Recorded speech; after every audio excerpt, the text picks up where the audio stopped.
प्यारे बच्चों, आज हम हिंदी की पाठ्य पुस्तक परिवेश का पाठ 11 पढ़ेंगे, जो कि एक कविता है और इसका नाम है जी होता चिड़िया बन जाऊं। इस कविता के कवि जो हैं वो हैं सोहनलाल द्विवेदी। ठीक है, सोहनलाल द्विवेदी जी, उनका प्रकृति के प्रति बहुत प्रेम है और वो प्रकृति में रहना उनको बहुत अच्छा लगता है। जैसे चिड़िया आसमान में, खुले आसमान में स्वतंत्र होकर घूमती है, ऐसे वह भी चिड़िया बनकर आसमान में घूमना चाहते हैं। इसमें कवि कह रहे हैं कि स्वतंत्रता अर्थात आज़ादी सभी को अच्छी लगती है। बंधन में रहना किसी को भी अच्छा नहीं लगता। इस कविता में कवि भी चिड़िया बनकर खुले आसमान में उड़ना चाहते हैं। जैसे पक्षी स्वतंत्र रूप से आसमान में उड़ते हैं, उनका जो भी मन करता है वे वही करते हैं।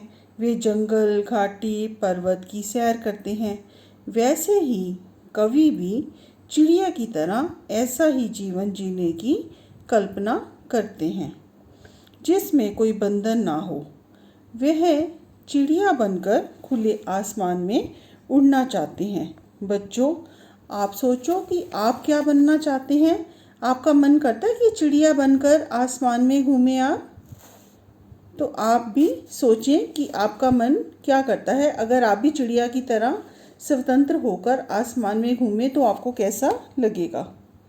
ठीक है, तो आइए सोहनलाल द्विवेदी जी द्वारा लिखी गई कविता पढ़ते हैं। जी होता चिड़िया बन जाऊं। जी होता चिड़िया बन जाऊं, मैं नभ में उड़कर सुख पाऊं। इसमें कवि ने बताया है कि जी होता चिड़िया बन जाऊं। जी होता मतलब कि मेरा मन कर रहा है। जी मतलब मन।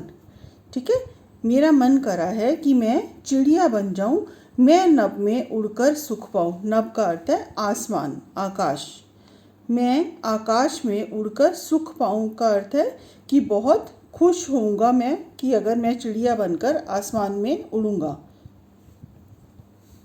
मैं फुदक फुदक कर डाली पर डोलूं तरु की हरियाली पर। फुदक फुदक कर जैसे एक डाल से दूसरी डाल पर कूदकर मैं पेड़ों की, तरु का अर्थ है पेड़।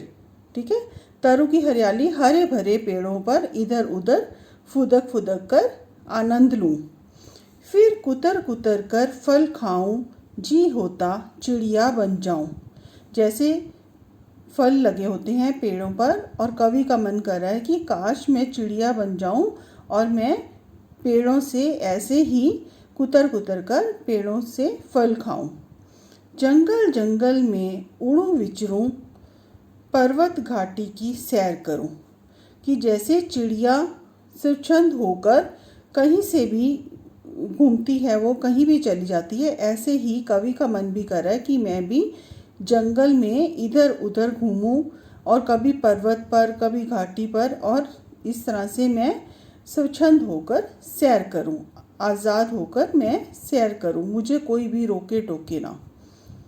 सब जग को देखूं इठलाऊं, जी होता चिड़िया बन जाऊं। जग का अर्थ है संसार।